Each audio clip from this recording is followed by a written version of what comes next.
Sweet naman. Ayan, ganyan yung preparation ni Diwata pag nag-idal. Kabut na kabut. Darn na. Mas maganda kung walang damit. Baka naman. Hindi susukat ko lang mamaya. Ito lang muna kung kasya. Kasi mamaya, lahat na yan isusuot ko.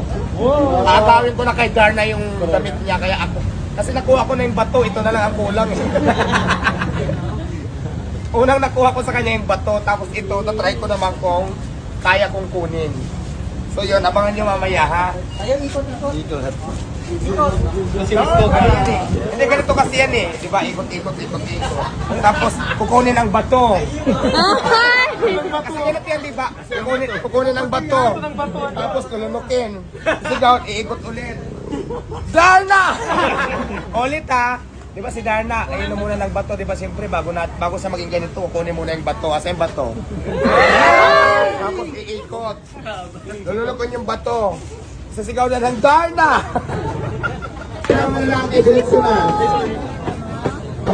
So, manaanin ko muna yung pagkain. Abante na po yan doon ang diretso na.